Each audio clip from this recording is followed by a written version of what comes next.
ከዛሬ ጀምሮ የነዳጅ ማደያዎች አሁን በሚገልጸው ቅደም ተከተል ብቻ ነዳጅ የሚያቀርቡ ይሆናል። አንደኛው ቅድሚያ ማግኘት ያለበት ከነዳጅ አንጻር ነዳጅ የሚያጓጉዙ ቦቴዎችን፣ ሁለተኛው ከፍተኛ የአምራች ኢንዱስትሪዎችና የኤክስፖርት ድርጅቶች ቅድሚያ እንዲያገኙ ይደረጋል።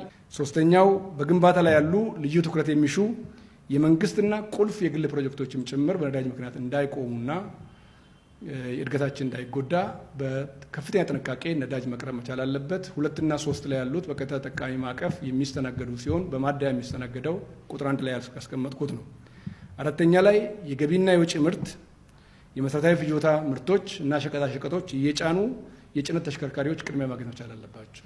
5ኛው የግብርና ስራችን ለማዘመን የሚያገለግሉ የእርሻ ትራክተሮች ያሉበት አካባቢ ላይ ልዩ ትኩረት ሰጥቶ የእርሻ ትራክተሮችም ነዳጅ እንዲያገኙ የሚደረግ ይሆናል።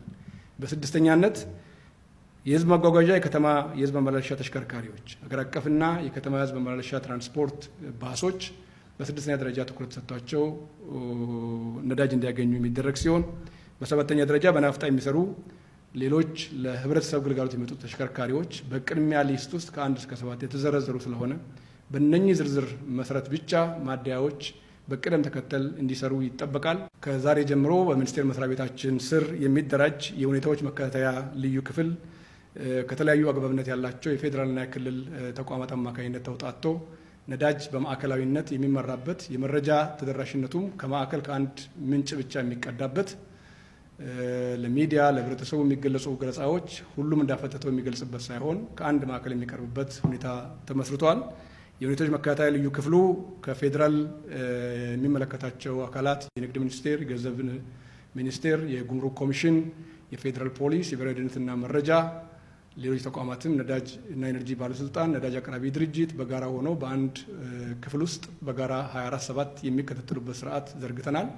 ከክልል የፕሬዝዳንት ጽህፈት ቤት ኃላፊዎች፣ የንግድ ቢሮ ኃላፊዎችና የክልል ፖሊስ ኮሚሽን ኮሚሽነሮች የሚሳተፉበት ሲቹዌሽን ሩም አደራጅተን በልዩ ሁኔታና ጥበብ ነዳጅን በቁጠባ የምንጠቀምበትን ስርዓት የመትከል አቅጣጫ ተከትለናል። እስካሁኑ ጉዞ ነዳጅ በማቅረብ በማሰራጨትና በግብይት ዙሪያ ወደ 658 ሰዎች በህግ ቁጥጥር ስር ውለው አስፈላጊው የእርምት እርምጃ በመወሰድ ላይ ይገኛል።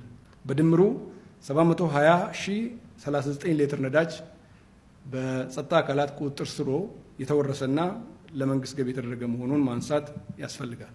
ይህን ማነሳበት አሁንም ቢሆን በሳቦታጁ በሌብነቱ ውስጥ እና በግብይት ሰንሰለቱን መንግስት ካስቀመጠው አቅጣጫ ውጪ ተግባራዊ ለማድረግ የሚደረግ የትኛውም ሩጫ ከመንግስትና ከህዝብ እይታ ውጪ ስለማይሆን ተገቢ ቁጥጥር የሚደረግበት መሆኑን አበክሬ ማንሳት እፈልጋለሁ። በተለያየ ኃላፊነት ደረጃ ያሉ ተቋጣሪ አካላት የንግድ መዋቅር 52 ሰዎች፣ የጸጥታ ህግ አስከባሪ አካላት 23፣ የማደያ ባለቤቶች ስራ አስኪያጆችና ሰራተኞች 52 ሰዎች፣ ሾፌሮችና ረዳት ሾፌሮች 43፣ ሌሎች ህገወጥ አዘዋዋሪ ግለሰቦች 488፣ በጥቅሉ 658 ሰዎች ቁጥጥር ስር ውለው አስፈላጊ ህግ እርምጃ በመወሰድ ላይ ይገኛል።